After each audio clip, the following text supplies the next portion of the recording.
Here we are down in the beautiful surroundings of the South Dublin County Council civic offices with a CouncilMatters graduate, Councillor Deirdre O'Donovan. Deirdre, welcome back to CouncilMatters. Thank you very much. Deirdre, we've had you down in East Wall. This is pretty much a home game for you. You're a local. Oh God, yeah, Tallaght born and bred. Parents still live down the road in Tallaght. And even though I represent Rathfarnham, I live in the Terenure-Templeogue constituency, while coming from Tallaght, living in Terenure-Templeogue, but representing Rathfarnham. So I am covering many sections of the South Dublin County Council. To people of my vintage, Tallaght was always this sleepy bend in the road that us Boy Scouts used to go to on the way up to Bornabrina or somewhere like that. And then, of course, I left and I came back. Over the years, you must have seen enormous changes to this area. It's just, incredible when I think, growing up, even walking down, I'm originally from Saskenview where my parents still live, and even walking from Saskenview up to the village, and that whole area where the bowling alley and... You've got a bowling alley? We have a bowling alley. Many an hour I misspent in the bowling alley. But that was just all green fields, and there like so much of obviously where the square was and everything, just green fields. And it was a pretty bleak place in the 1980s. But I remember when I started college, like 1991, when the square opened, and shortly after that, then the IT talent and everything else. And my God, just became this incredibly vibrant place. And obviously Tallaght has social problems, but it also has an incredible community spirit, and that's one of the most incredible things. I mean, I grew up in Tallaght, and it wasn't until I left to go to college in Letterkenny that I experienced drugs and things like that. Never experienced anything like that in my hometown of Tallaght. So there we go, Letterkenny. If you want a good weekend, that's the place to go to. Where did your parents move from? Because presumably they weren't as indigenous as yourself. No. Well, my dad is from Cork and my mum is from Walkinstown. So you're a mixed marriage. So I'm very much. So that's why I don't have the Tallaght accent, because I was shipped off to Cork. I loved. I spent my summers down in Cork. My grandmother still farms. She's please God, she'll be 88 now in June. My mum was just from down the road in Walkinstown, and I'm sure my granny used to cycle up from Walkinstown up to see us in Saskenview, as I say, just a fantastic place to grow up, really and truly, and just incredible community spirit. Clearly the population would have increased. That would have been a significant change in itself. Since that early 90s period, I would suggest perhaps the demographic has changed as well in that sense. Yeah. How would you describe the demographic of this particular area now? It presumably was mainly white Irish Catholics in the past. Yeah. Like a lot of the social problems again came from, and we're just repeating those same social problems now, in that when the original housing sites housing developments up in West Tallaght were built, and they basically just transported hundreds and hundreds of families into fields, and with nothing, with no support, no facilities, no amenities in the area, and here we are in 2015, and we seem to be doing exactly the same thing again. And now it's so difficult to see the social problems again only in particular areas in Tallaght, because the settled areas, as I say, like Old Bon and Millbrook Lawns and places like that, you don't have the same problems. But again, just up in West Tallaght, because of the very limited resources of lands for building. At the moment, we're going through the county development plan. We have to look at where we can put social housing. There is a desperate need for social housing, good social housing, and we're kind of faced with the problem that the only place to build is west of West Tallaght. And until we And so you have people who are living in there who are very vulnerable, and then you also have then, as you say, you know, people who are not indigenous moving in, and that just creates another issue for the, you know, because you know the people who are already living there are feeling, you know, we're ignored. The impression is that these people are coming into our country, they're given a house, they're given a car, they're given everything, and they don't have to work for it, and that creates a very very serious problem. Just looking around this area, what I see is an area that's, to quote Madonna, shiny and new. It seems to me that it's very well set up for business. In that sense, you go around the square, fabulous square, you've got a great theatre, you've got Rural Red, you've got good civic offices. I just wonder, has the priority been slightly the other, or does it need to be? Because the way you've described it, it's like we had Ballyfermot in the 50s. Then you leap forward 15 years and we get Ballymon. It's almost like we just repeat the cycle in that sense of the word, that we put in housing, or we put in people, but we don't put in the infrastructure to support them. Has that been obvious out here, or have, you know, as you say, have we at least learned some lessons about how we should do these things in parallel? So I'm very new to this. I'm a first-time councillor. The problem is we are now. We seem to be constantly putting out fires. There's a huge housing crisis, and in my naivety, Michael, and I honestly believed as a Rathfarnham councillor that the housing crisis wouldn't affect the constituents in Rathfarnham. How wrong I was. It affects every single community in this county. So we need to solve that problem. It's beyond crisis actually at this stage. But instead of having proper planning, instead of you know, looking at the wider picture and saying, if we, you know, at the moment the solution is we have to look at infill sites, and as I say again, let's just build more social housing west of West Tallaght, where there's already social problems, because the crisis is at such a critical point that we don't have any choice, and that's the problem. Just going into a bit of detail about that, when we talk about a housing crisis, what does that mean? Because obviously, for argument's sake, if you've got a mortgage that you're having difficulty paying, that's one form of housing crisis. When I was waiting for you downstairs, there were two ladies talking away, and these were ladies who were trying to get social housing. They were talking about, if I do this, I do that, then I go off the housing list.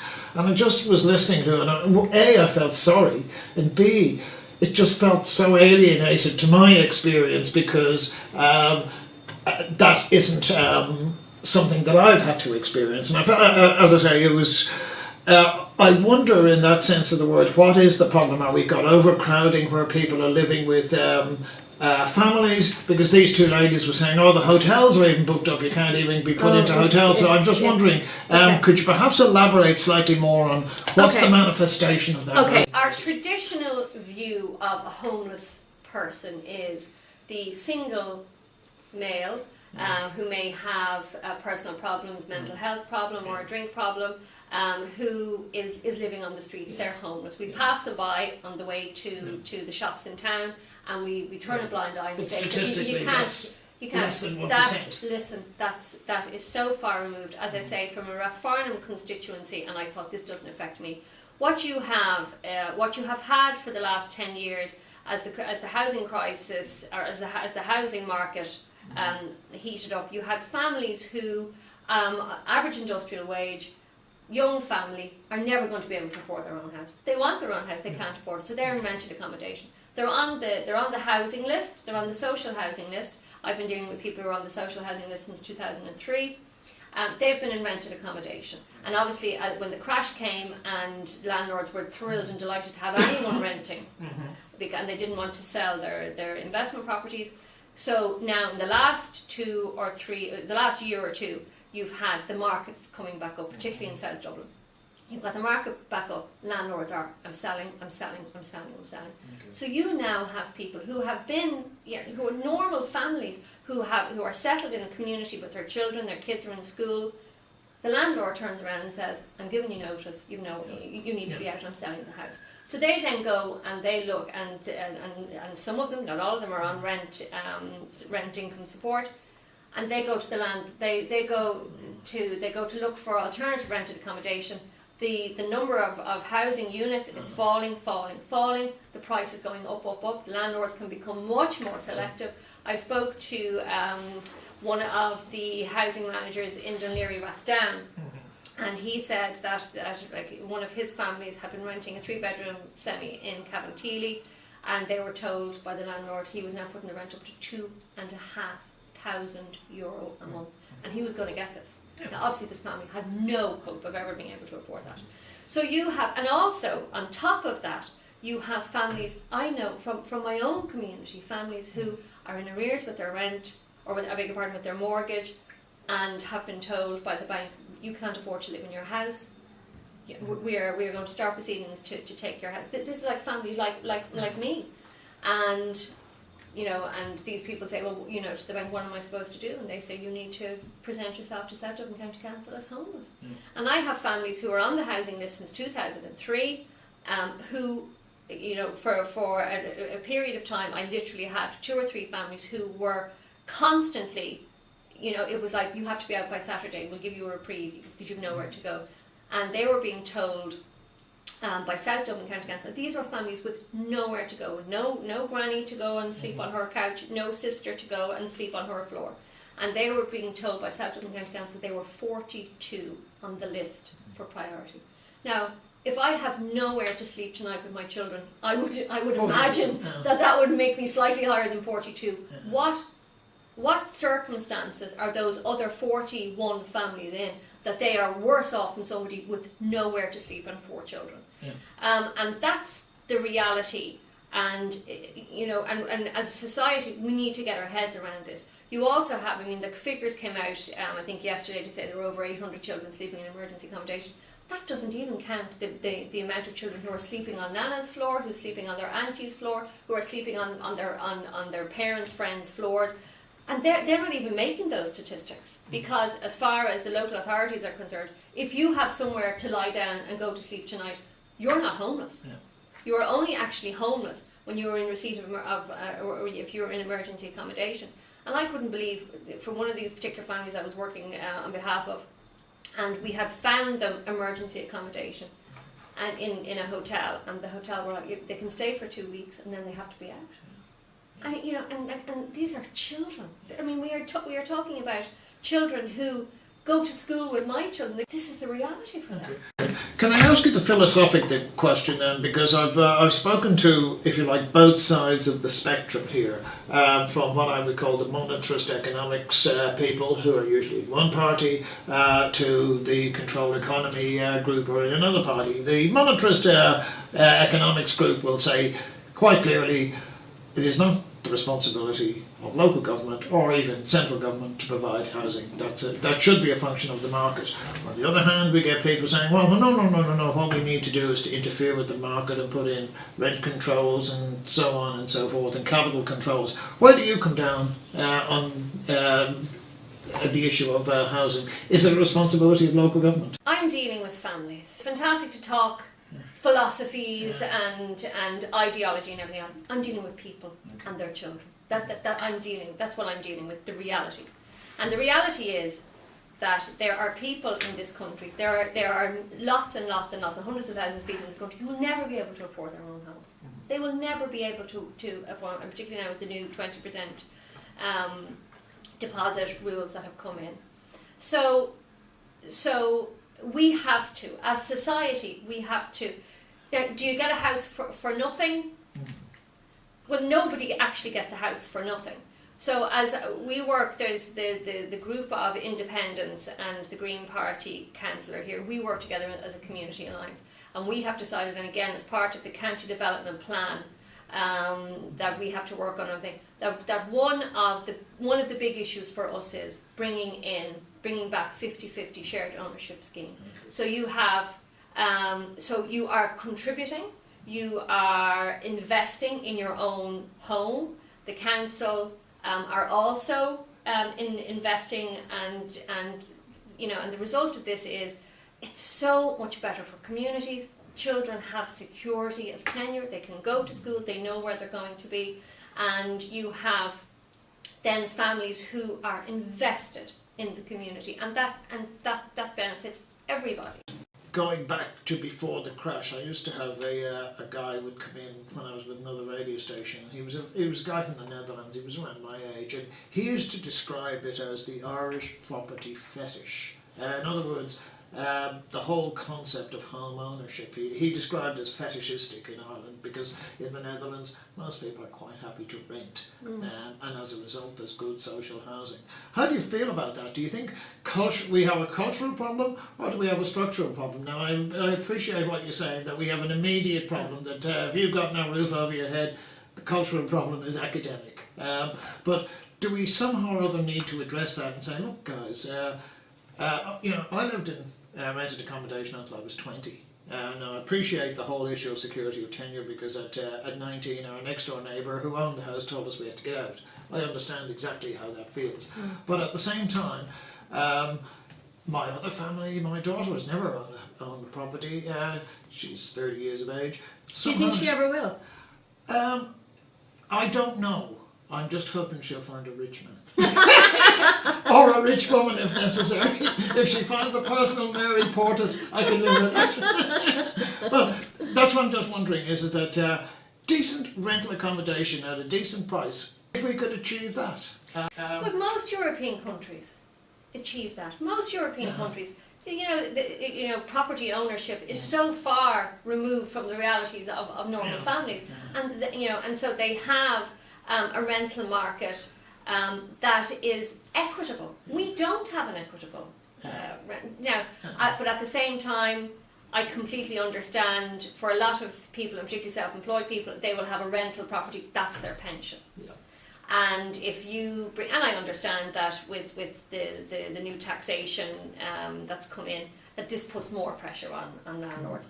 But there is definitely, I am definitely seeing, there's just profiteering going on now at this stage, and that's the market, and that's how it works. Yeah. If we have, as you say, decent, quality social housing, that is one of the solutions. But by the same token, my parents live in a 3-bedroom house. They don't need 3 bedrooms. Yeah. If there was decent, private 1 and 2 bedroom properties in a nice, and this is again something that we're looking at as our community alliance, the independents working together under the county development plan. If you have communities like that with like retirement villages, shady pines, if you will, in South Dublin County Council, green acres, and so that you're freeing up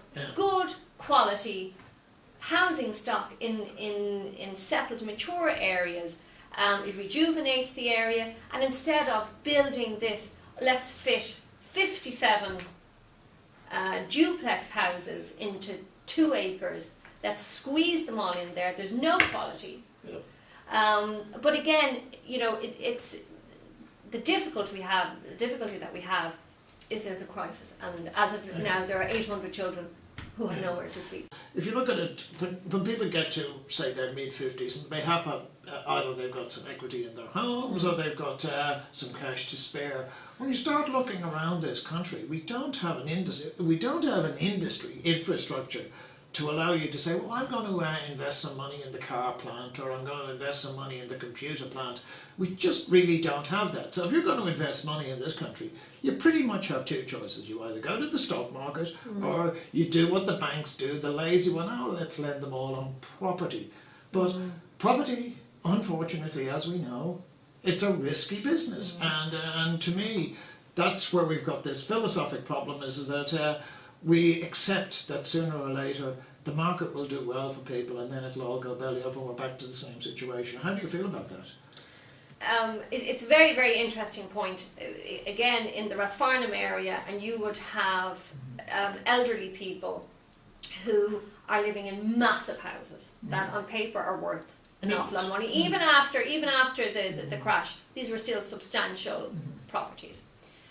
And you will have people living in those houses who are basically in receipt of the state pension and nothing else. These people can barely afford to live. As you know, as you've pointed out, if there were something in place where they can even release the equity in that house, and then it gives them, it gives them disposable income. It gets the economy up and running again. But we just seem to have this, and again, as as your friend described it, as what kind of a property fetish. Property fetish. Property We do have, property ownership fetish, where it's it's the stock market or you buy an investment property. And we have to, and this is my hope for us working together as independents, that we can look at a different way.